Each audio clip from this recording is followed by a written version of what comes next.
श्री शिवाय नमस्तुभ्यम। हर हर महादेव। दोस्तों, पूज्य गुरु जी कहते हैं कि आपके घर में कोई सदस्य या फिर आप कोई बार बार बीमारी से घिर जाते हैं, तो बार बार आपके शरीर में कोई रोग हो जाता है या फिर बार बार आपके शरीर में कोई भारी रोग हो गया हो जिसकी दवा लगातार चल रही हो और डॉक्टरों को दिखाया पर कोई असर नहीं हो रहा हो। सुबह से हो के रात तक आप दवा का सेवन कर रहे हैं, लेकिन पर कोई लाभ नहीं प्राप्त हो रहा है। आपके शरीर में आपको आराम नहीं मिल रहा है, आपको रोग में आपको आराम नहीं मिल रहा है, बीमारी लगातार बढ़ती ही जा रही है। तो गुरुजी कहते हैं कि आपको एक लोटे जल से एक उपाय ऐसा है वो करना चाहिए जिससे कि बीमारी में आराम मिलने लगता है और दवा भी लगने लगती है और रोगों से मुक्ति प्राप्त होती है।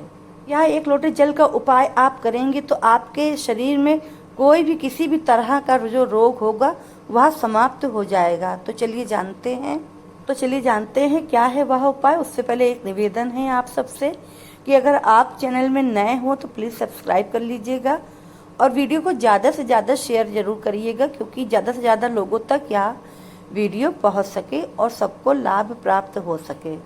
देखिए, पूज्य गुरुजी ने कहा कि हमने अपनी शिव महापुराण की कथा में कई ऐसे पत्र देखे हैं जिनमें लोग कहते हैं कि हमारे शरीर में कई वर्षों से बीमारी थी और कई वर्षों से रोग थे। डॉक्टरों ने यहाँ तक कह दिया था कि इन दवाओं का सेवन आपको लगातार करना पड़ेगा, आपको अपनी पूरी जिंदगी इन दवाओं को खाते रहना पड़ेगा। लेकिन जब गुरुजी द्वारा बताए गए उपायों को इन लोगों ने किया तो उनकी जिंदगी से सारी दवाओं का धीरे धीरे कम होना शुरू हो गया और आज स्थिति ऐसी है कि उन्हें किसी भी तरह का दवा का सेवन नहीं करना पड़ता है।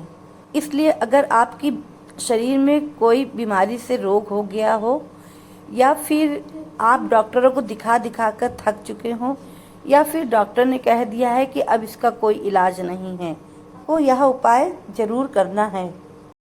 देखिए, यह उपाय करने के लिए आपको एक लोटा की जरूरत पड़ेगी और जो वह पात्र तांबे का हो या फूल का हो या कोई भी धातु का हो चलेगा। और आपको जरूरत पड़ेगी जल की। एक लोटा जल की आपको इसमें आवश्यकता है और लोटा आप चाहे जो भी धातु का ले सकते हैं और जल आपको अपने घर से भरना है। इस लोटे में जल आप अपने घर का, रसोई घर का, किचन से आप जल भर लेंगे। अब चाहे आपके रसोई घर में पीने की बाल्टी हो या फिर हांडा हो, मटका हो या फिर आपके घर में आरओ वाटर क्यों ना लगा हो, तो आप वहाँ से इस लोटे में जल भर लेंगे। और आप जो है शिवालय का जल आप इसमें नहीं भरेंगे, आपको अपने घर का ही जल लेके जाना है। और इसके बाद गुरुजी ने कहा कि आपको ज़रूरत पड़ेगी एक बेलपत्र की। अगर बेलपत्र आप पहले से ही अपने घर में ला सकते हैं और अगर आपके पास नहीं है तो शिवालय से आप शिवलिंग से भी प्राप्त कर सकते हैं। शिवालय में शिवलिंग से आप जो है बेलपत्र प्राप्त कर ले और उसको धोकर वापस चढ़ा सकते हैं। लेकिन बेलपत्र लेते समय आपको ध्यान रखना है कि बेलपत्र पूरी हो, कहीं से भी कटी फटी खंडित ना हो और उसकी जो डंडी का जो पीछे की डंडी में नीचे की तरफ जो ठूठ होती है उसको तोड़ दें। बेलपत्र पूरी साबुत हो। अब आपको करना क्या है, बेलपत्र की जो चिकनी वाली भाग होती है, 3 पत्तियां होती हैं बेलपत्र में, और जो चिकने वाला जो भाग होता है तो बेलपत्र की 3 पत्तियों के बीच वाली पत्ती या किसी एक पत्ती में आपको शहद लगा लेना है। पूरी पत्ती में, 3 पत्ती में नहीं, सिर्फ एक पत्ती में शहद लगा लेना है। या फिर शहद ना हो तो आप पीला चंदन लगा लीजिए, पीला चंदन ना हो तो सफ़ेद चंदन लगा दीजिए। इस तरह से आपको जो है कुछ न कुछ तीनों में से एक चीज़ आपको एक पत्ती पर, बेलपत्र की एक पत्ती पर लगा देनी है। अब यह एक लोटा जल और आप यह एक बेलपत्र आप लेकर पहुंच जाएंगे शिवालय। गुरुजी ने कहा कि यह उपाय आप किसी भी दिन और किसी भी समय कर सकते हैं। और फिर करना क्या है, आप शिवालय पहुँचे और शिवलिंग पर जो सब सामग्री चढ़ी रहती है, बेलपत्र इत्यादि, अबीर, चंदन, गुलाल, लोग अपने अपने हिसाब से अपनी अपनी पूजा में शिवलिंग पर उपाय भी करते हैं और वस्तुएं जो भी सामग्री चढ़ाते हैं। तो पहले आपको अच्छे से शिवलिंग को धो लेना है, खूब साफ पानी से आपको धो लेना है। अगर आप अपने घर से ले जा सके तो ठीक है, लेकिन इतना पानी लगता है कि घर से ले जाना मुश्किल होता है। तो आप शिवालय से, वहाँ पे बाल्टी अल्टी रखी रहती है शिवालय में भी, तो आप वहाँ से पानी भर के शिवलिंग को अच्छी तरह से आप धो लीजिए, क्योंकि उसमें कुछ भी, कोई भी सामग्री, कोई भी वस्तु चढ़ी ना मिले, ताकि हम जब जल चढ़ाएं तो जल में वह मिश्रित ना हो जाए।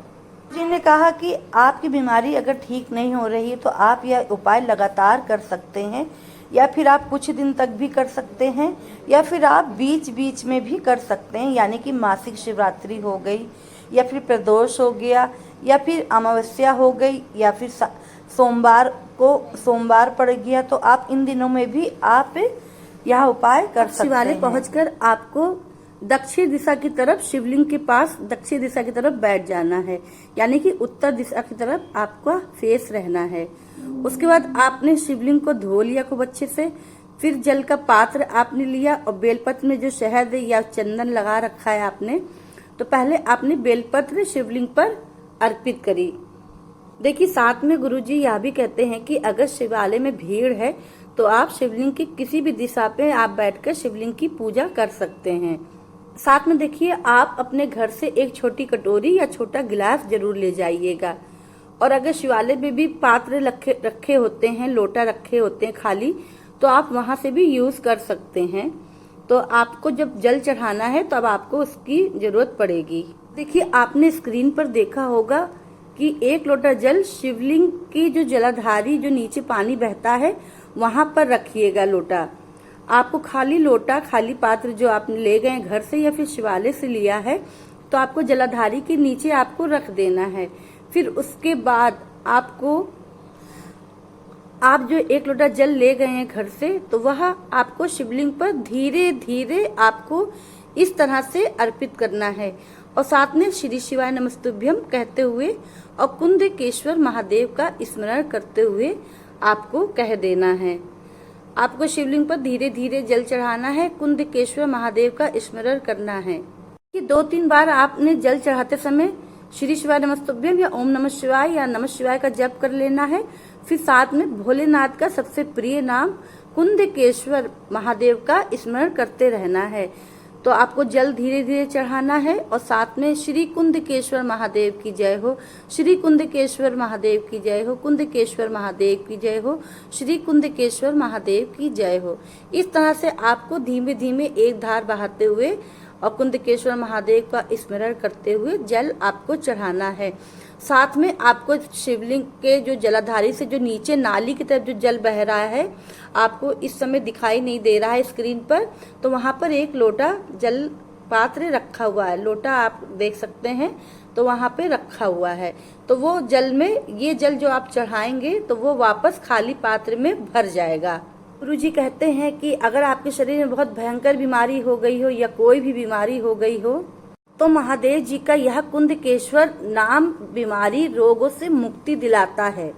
ये बीमारी रोग के देवता हैं कुंदकेश्वर महादेव का नाम। आप जो भी दवा खाते हैं या फिर कुछ भी आप उपाय करते हैं शिवलिंग पर रोग मुक्ति के लिए, तो आपको कुंदकेश्वर महादेव का स्मरण करना है, और बहुत ही लाभकारी है यह महादेव का नाम। कलश का जल आपने शिवलिंग पर चढ़ा दिया और दूसरे पात्र में शिवलिंग की जलाधारी से जल प्राप्त कर लिया, और जल उठाते समय उसके बाद में आपको महादेव जी से प्रार्थना करनी है कि हे महादेव, मेरे शरीर में या फिर मेरे घर के किसी भी सदस्य के शरीर में ये भारी रोग हो गया, ये बीमारी है, उसको रोगों से मुक्ति दीजिए और हमें सही करिए। और यह जल आपका मैं लेके जा रहा हूँ या जा रही हूँ, उसको आप जल को अमृत बना दीजिए और उस जल को औषधि बना दीजिए, जिसको पी के हमारे रोगों से मुक्ति हमें मिले। उसके बाद जो आप बेलपत्र ले गए हैं तो वह बाबा को समर्पित कर देंगे। शिवलिंग के ऊपर आप जो है लगा देंगे, चिपका देंगे, और डंडी का मुख जलाधारी की तरफ, बेलपत्र की डंडी का मुख जलाधारी की तरफ होना चाहिए। और बैठकर कुछ देर वहां बैठेंगे और बाबा से प्रार्थना करेंगे, हे कुंदकेश्वर महादेव, हे महादेव, मुझे यह रोग हो गया है, मुझे रोगों से मुक्ति दिलाइए, मेरे घर परिवार को सुखी रखिए। ऐसे आप बाबा से प्रार्थना करिए और बेलपत्र बाबा से मांग लीजिए और औषधि के रूप में बेलपत्र मांग लीजिए कि बाबा हम बीमार हैं, मेरे घर में ये व्यक्ति बीमार है, तो अपनी यह बेलपत्र औषधि बना के दे दीजिए। तो आप फिर वापस जो जल प्राप्त किया है और बेलपत्र जो उठाकर आप बाबा से मांगकर अपने घर आ जाइए और आपके घर में या आप स्वयं अगर बीमार हैं तो आप कर लीजिए, नहीं अगर आपके घर में कोई सदस्य बीमार है तो आकर आप उस व्यक्ति को जल आपको 3 बार आचमन कराना है, श्री शिवाय नमस्तुभ्यम कहते हुए और कुंदकेश्वर महादेव के नाम से स्मरण करते हुए उसको जल का आचमन कराना है 3 बार आपको वो जल उसको पिला देना है और साथ में कुंदकेश्वर महादेव का स्मरण करना है और कहते जाना है कि मुझे यह रोग है, यह बीमारी है, मेरी रक्षा करें, मुझे इन रोगों से मुक्ति दिलाएं। और फिर आपको बचा हुआ जल पात्र आपको रख देना है एक किनारे साइड में।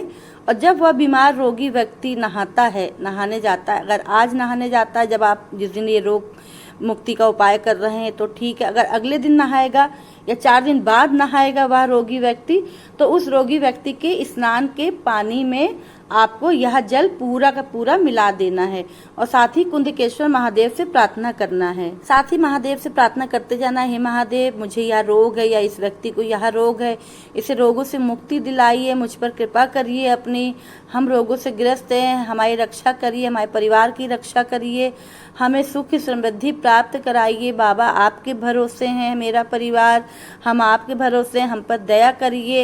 हे कुंदकेश्वर महादेव, आपका यह जल और बेलपत्र औषधि बन जाए और मुझे इन रोगों से मुक्ति मिले।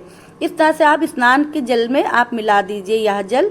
और दूसरी बात यह कि जो बेलपत्र आप लाए हैं औषधि मांग के बाबा से, और उस व्यक्ति को आप पूरी बेलपत्र कुंदकेश्वर महादेव का नाम लेते हुए खिला दीजिए।